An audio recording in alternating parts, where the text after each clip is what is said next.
Nang makababa sina Sinaya at Alexander ay pumunta kagad sila sa mesa upang umupo. Binigyan siya ni Joaquin ng tubig na maiinom kung kaya't mabilis niya itong ininom. Nakaramdam siya ng pagkauhaw kung kaya't sinauli niya ang baso kay Joaquin. Water pa, habi please. Agad siyang sinunod ni Joaquin saka napangiti. Naroon din sa mesa sina Mrs. Anderson, Thunder, Lolo General, Luke at Dahlia. Napakagaling mo sister-in-law sa stage. Parang sanay na sanay ka na sa maraming tao. Puri ni Thunder kay Sinaya. Napangiti lamang ang babae bilang sagot. What do you expect from Sinaya, Lisa? She's the best doctor in the world. Kaya hindi na tayo magtataka na magaling talaga siya sa lahat. Sabi naman ni Lolo General habang nakangiti at proud na proud sa kanya. Alam mo ba Sinaya? Anak, halos lahat ng sinasabi ng guest ay puro positive feedback sa inyo ni Joaquin. Kulang na nga lang ay manominate kayo as the best couple in the world. Nagagalak din sabi ni Mrs. Anderson sa kanya. You really did a great job, Sinaya. Hindi na ako nagtaka na isa ka Monte Carlo. You have the blood of Monte Carlo in you. Si Lolo General naman na nagsabi nun. Si Luke naman ay tahimik lang na hinahangaan ng babaeng nasa harapan nito. Natawa ng mahina si Sinaya at nahiya sa mga papuri ng pamilya niya. Ni minsan hindi niya nakuha sa pamilyang Santiles. Maraming salamat po sa inyo. I am so happy dahil kumpletong pamilya ko sa salo-salo na ito. Isa-isa niyang tinignan ang mga taong nasa paligid niya. Maya-may napahinga siya ng malalim. Mabuti na lamang hindi nag-attend sina Salvador at Matilda. Wala na rin siyang balita kay Marigold. Hindi niya nakita ang pamilyang Santiles kanina pa. Meaning hindi to dumalo. Ilang minuto rin silang nagkwentuhan nang lumapit sina Don Fausto. Kasama nitong anak na si Candy. At dahil parte pa rin ng pamilyang Monte Carlo sina Don Fausto ay kagad nilang pinaupo ang dalawa. Napakagaling ni Sinaya sa speech niya. Talagang nakakahangang batang ito. Ikaw nga isang Monte Carlo, sabi ni Don Fausto na makaupo ito sa mesa. Lumipat ang tingin na matanda kay Alexander sa kamatamis na napangiti.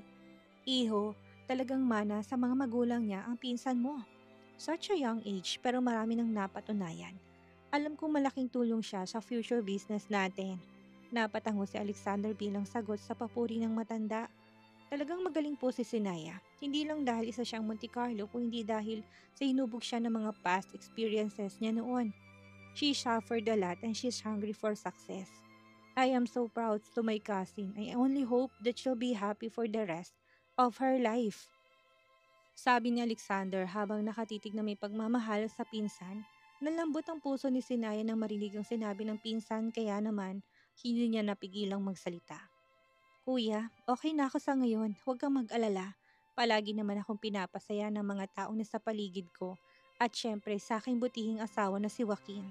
Niyakap ni Sinaya ang braso ni Joaquin at napasyandal siya balikat ng lalaki. Nahagip ng mga mata ni Sinaya matandang si Don Fausto. Nararamdaman niyang hindi pa rin siya tanggap, totally ng matanda subalit wala siyang pakialam. Parang ibang nararamdaman niya. Feeling niya may tinatago matandang ito base sa pakikitungo nito sa kanila. But anyway, pinagsawalang bahala na lang niyang nararamdaman niya. Baka nag-overthink lang naman siya. Maraming salamat sa compliment mo, Don Fausto. Subalit alam kong marami pa akong pag-aaralan tungkol sa negosyo with these people around me. Alam kong gagabayan nila ako kung kaya't wala akong takot na makipagsabayan sa iba. Sabi niya habang nakatingin sa pamilyang nasa harapan niya. Natawa ng mahina si Don Fausto saka napatungo-tango. Iha, really napakagaling mo, lalo na sa larangan ng medisina. Hindi ko rin nakalang ikaw pala si Dr. Miracle. Matagal ko na rin hinahanap noon pa man. Actually, ngayon ko lang sasabihin to sa inyo. I have a stomach cancer at nasa stage 1.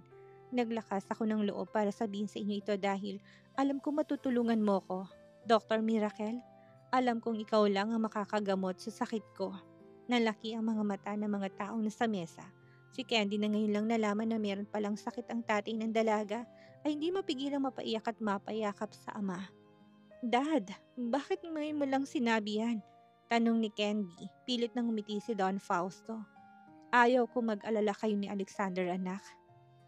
Napalingon si Don Fausto kay Sinaya na seryoso nakatingin sa matanda.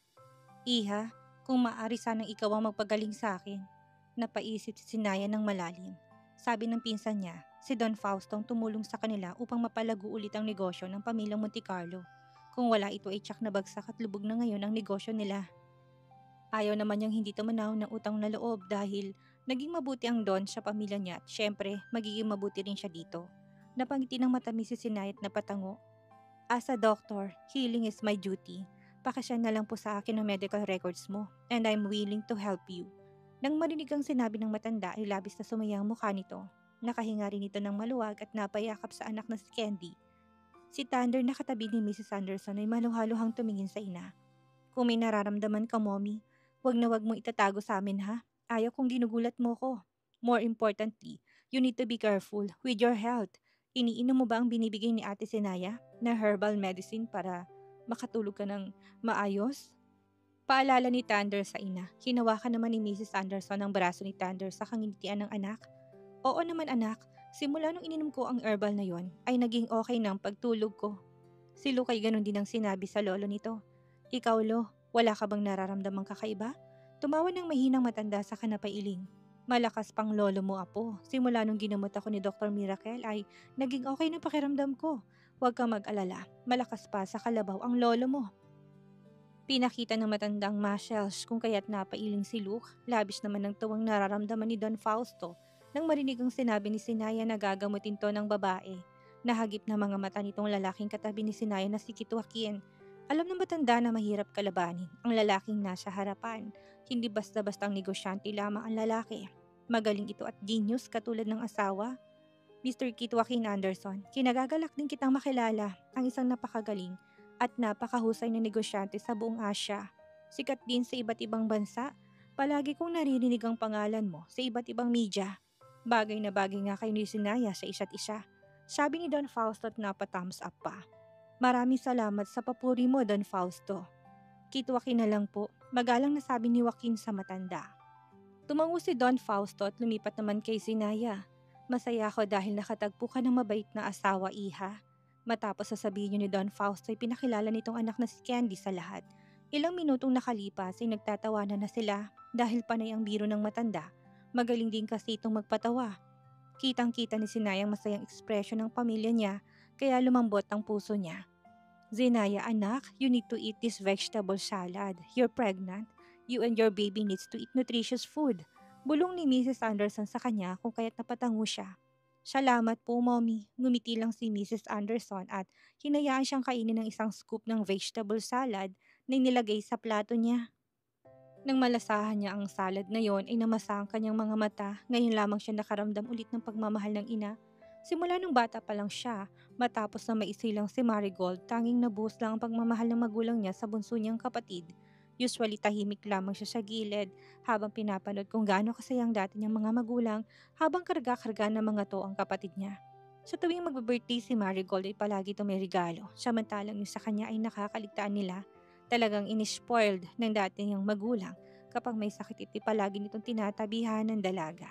Kahit sa sobrang selos na siya noon ay kinimkim niya na lamang. Pero ngayon nang makitang pag-alala at mga mata ng mga matang taong mahal niya, sobrang sayang nararamdaman niya. Napasinghot siya kung kaya't napatingin si Joaquin sa kanya. Okay ka lang, wife? Tanong ni Joaquin at sinilip si Sinayang na nakayuko. Umiling si Sinaya. Mabilis sa pinunasan ng papatulong luha sa ngumiti ng matamis kay Joaquin. Okay lang ako, hubby. Masaya lang ako dahil itong first time ko makasalo ng kompletong masasabi kong sarili kong pamilya. Masaya ako para sa iyo, wife, and I am always here. For you, remember that? Bulong nito sa kainalikan siya sa ulo. Gusto ko lang mag-toast tayong lahat, panimula ni Don Fausto. Habang nakaakbay ngayon kay Alexander, ilang taon na naming hinahanap ang nawawalang anak ni na Salve at Simon kung kaya't labis ang tuwa namin ni Alexander. Dahil sa wakas nakita na namin siya. Kitang-kita kung paano naghirap, nag-effort at gumastos ng malaki tong parang anak ko na rin na si Alexander para mahanap lang ang nawawalang pinsan. Ngayon mas lalo pa kami nagalak dahil nandito na sa aming harapan ang magandang dilag na si Sinaya Lisa, pati na rin ang asawa nitong si Kit Joaquin. Hindi lang isa sa aming pamilyang dumagdag, kundi nadagdagan pa ng isa. Lumingon si Don Fausto kay Joaquin. Si Mr. Kit Joaquin Anderson, ang isa sa pinakamahusay na negosyante sa buong Asia. Katabi nito'y si Dr. Miracle, na nawawalang anak ng mga Monte Carlo. They are match made in heaven, right? Rinig nilang nagsipalakpakan ng madla habang chini-cheer ang mag-asawa. I am so happy for the both of you. Let's cheers! Patuloy ng matanda at nag-cheers na sana ngunit pinigilan yun ni Alexander. Hindi lang po yun, si Don Fausto, isa sa napaka-loyal na kaibigan sa aming mga magulang. At sa pamilyang Monte Carlo, ilang taon na rin niya kaming tinutulungan sa negosyo. Kung kaya't please give him also a round of applause and cheers. Cheers, may the Monte Carlo and Anderson family prosper in the world. Sigaw ni Thunder kung kaya't nagpalakpakan naman ng mga tao. Nang makaupo si Don Fausto, ay nawalang kaligayahan nito sa mga mata. Kitang-kita nito na masayang ekspresyon ng mga taong nasa harapan. Ininom ng matanda ang wine at mabangis na tiningnan si Sinaya. Ilang segundo lamang ang nakalipas si kagad na nawala yun at bumalik ulit sa dating ekspresyon. At dahil napaka-observant, niwakin ni kagad itong nakitang ekspresyon ng matanda. Napakunot ang noon niya pero hindi na nagsalita pa. Matapos ang party nagsiuwian ng mga tao, si Dahlia ay agad na umalis dahil may kikitain daw ito. Habang sina Luke at Thunder kasama sina Lolo General at Mrs. Anderson ay nagsiuwian na. Naiwan na lamang doon sina Kit Joaquin, Alexander, Zinaya at Candy upang pasalamatan ng mga guest dahil sa pagdalo. Maya-maya lang ay kagad na nag-ring ang phone ni Zinaya. Nang tignan niya si Dahlia pala yun, 1 oras na nakalipas ng sinabing itong nakauwi ng dalaga sa hotel na tinutuluyan. Ano kaya problema? Kuya, may sasagutin lamang akong tawag. Please excuse me. Sabi niya at napayuko ng magalang sa kausap nilang guest. Agad na lumayo si Zinaya at sinagot ang tawag ni Dahlia. Hello, Dahlia? Ano nangyari sa'yo? Nag-aalalang tanong ni Sinaya sa kaibigan. BFF? Ang maganda kong BFF. Kasama mo pa ba ang pinsan mo? Nasa party pa ba kayo? Tanong ni Dahlia. Halata sa boses nitong nakainom ng babae. Napakunot ang noon ni Sinaya dahil doon. Lasing ka ba? Nasaan ka? Tanong ni Sinaya. Ngunit tumawa lang ng mahina si Dahlia. Nasa mabuting kalagayan ako, BFF. Pero gusto ko sanang makausap ang pinsan mo, please. Kailangan ko siya eh. Parang batang sabi ni Dahlia. Kaya napatampal si Sinaya sa noo. Wala siyang choice kundi ang tawagin sa Alexander. Oo na, sige na. Alam kong kukulitin mo pa rin ako kapag hindi ako pumayag. Paki-hold na muna ng tawag. Tatawagin ko lang ang Kuya Alexander. Sabi niya sa kabilang linya at mabilis na lumapit sa pinsan. Nababalo na talaga si Dahlia sa pinsan niya. Nang mapalingon si Sinaya sa direksyon ni Alexander ay mag-isa na lamang ito kung kaya't mabilis siyang lumapit sa pinsan. Tinapik niyang balikat nito at nilahad ang phone niya sa lalaki. Kuya, gusto ko raw kausapin ni Dahlia. Si Kenny na kasalukuyan nakatayo hindi kalayuan sa kinatatayuan ni na Alexander ay napalingon nang marinig ang sinabi ni Sinaya. Biglang naalarmang babae at para bang tumalo ng puso nito.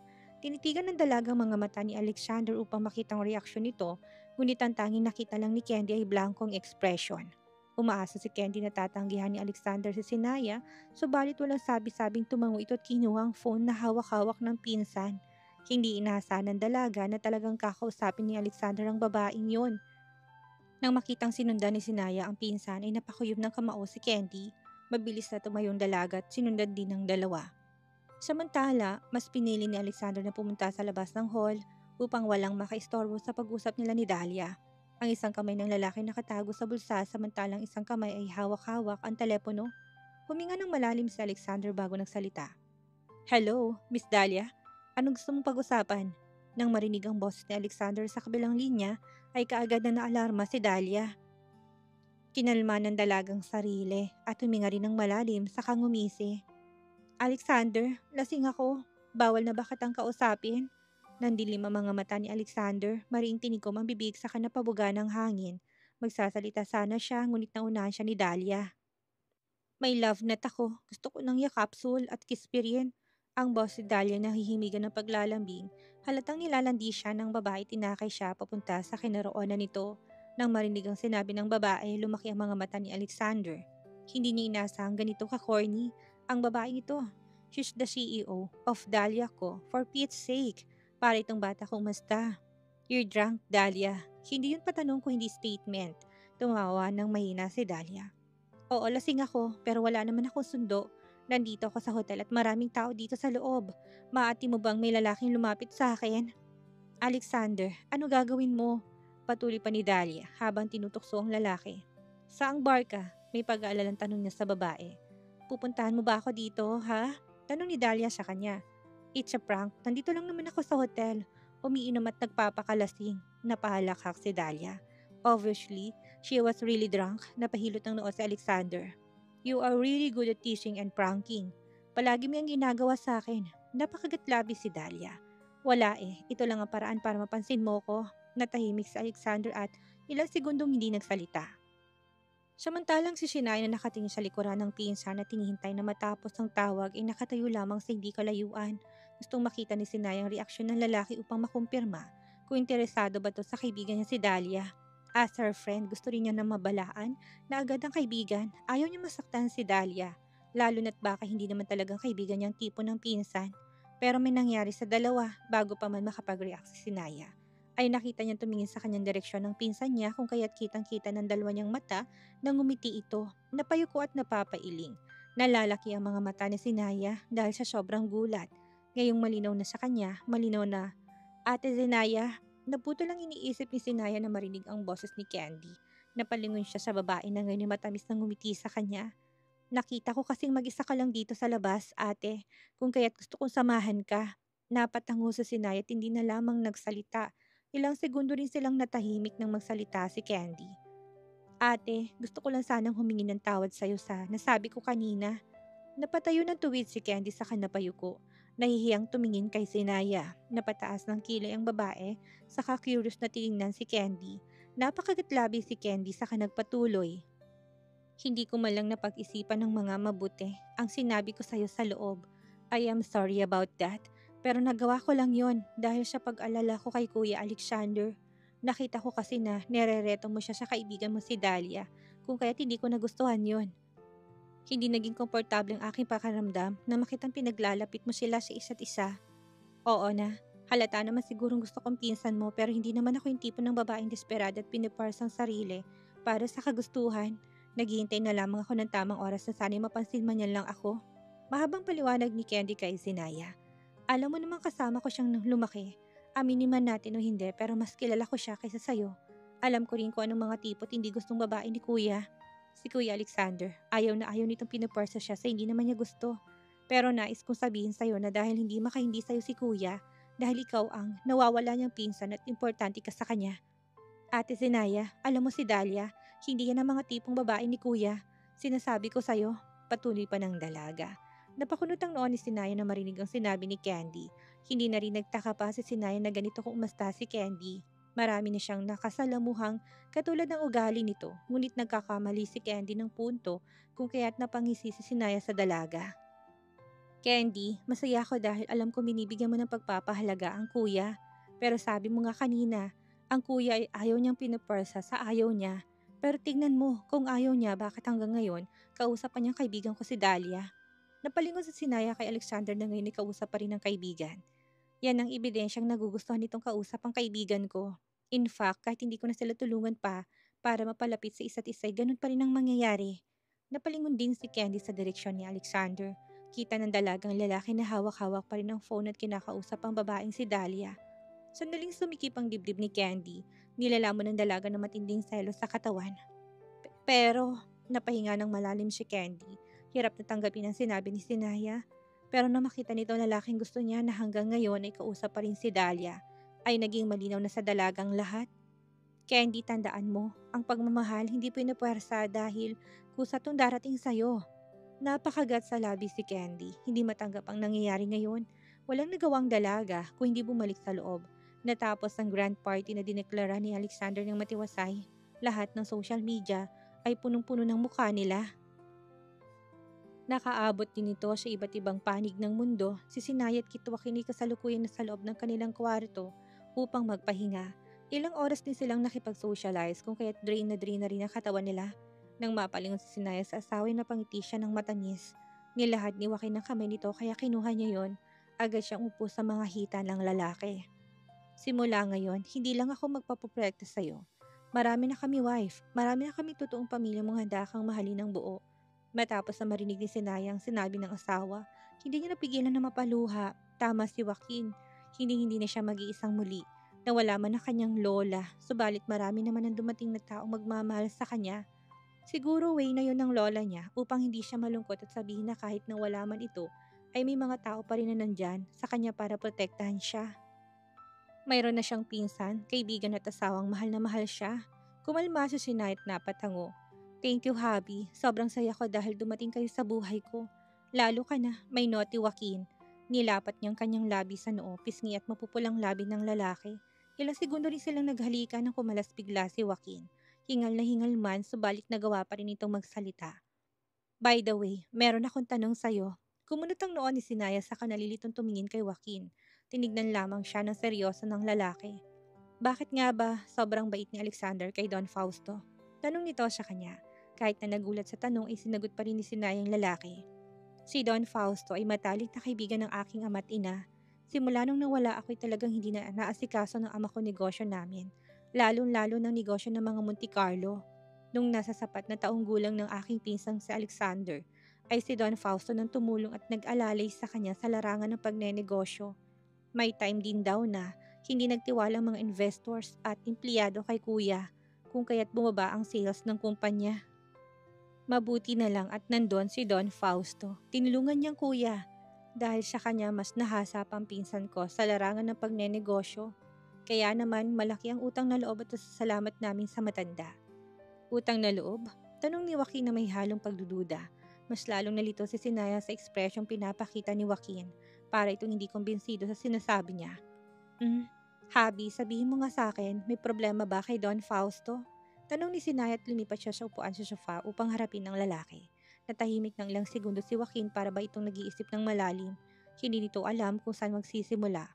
Wife, hindi ka ba nagtataka? I mean, simula nung nawala ka, na-depress ang tita at tito. Si Don Fausto nang namamahala ng kumpanya nyo.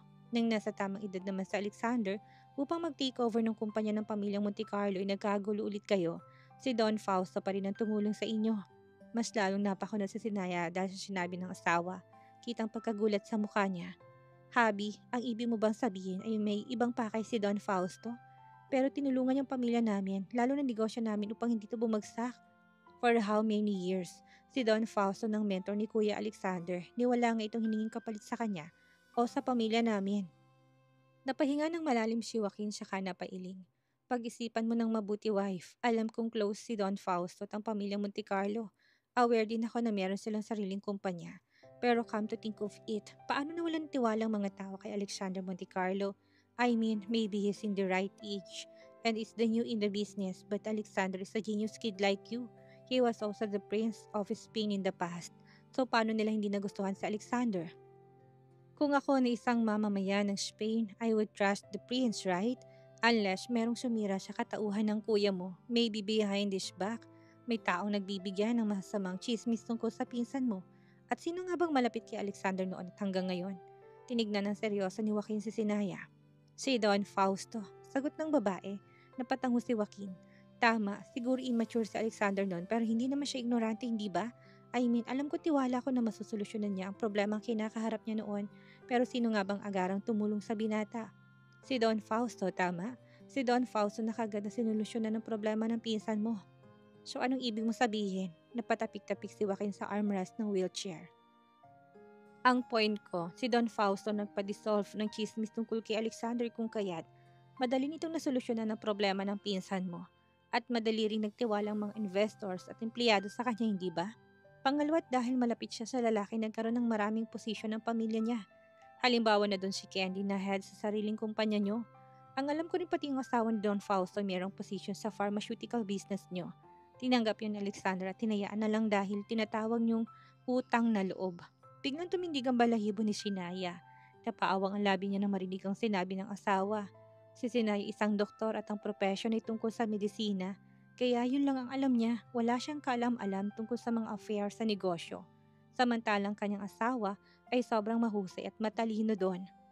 So sa tingin mo, ginagamit lang ni Don Fausto ang pamilyang Monte Carlo upang makilala sa buong mundo? Tanong ni Sinaya habang nakakunot ang noo. Pero sabi ni Kuya, matagal na kaibigan ni Don Fausto ang pamilya namin. Lalong-lalo ng mga magulang ko. Paano niya nagawa yon? So, nakikipagplastikan lang si Don Fausto sa pamilya namin? Tumango si Joaquin sa kaseryosong nagsalita. Zenaya, sa mundo ng negosyo walang tinatawag na kaibigan. Ang negosyo ay para rin isang larangan ng digmaan. Walang kaibig-kaibigan dito. Alam kong alam yun ni Don Fausto. Sa mundong ito, kahit na sobrang ganda ng relasyon nyo, kung namayani ang masamang interes, selos at kasakiman ay wala pa rin. Sa katunayan, kanina nung nagsalo-salo tayo sa party, napansin ko kung paano kay titigan ni Don Fausto. Lalong-lalo ka na. Naramdaman ko rin ang naramdaman ko nung una kaming nakikita ni Kendricks Ford. Naalala mo? Dahan-dahang tumango si Sinaya. Hindi alam ko anong sasabihin sa asawa dahil hindi talaga siya makapaniwala na ganun ang nararamdaman ng asawa sa malapit na kaibigan ng magulang niyang si Don Fausto.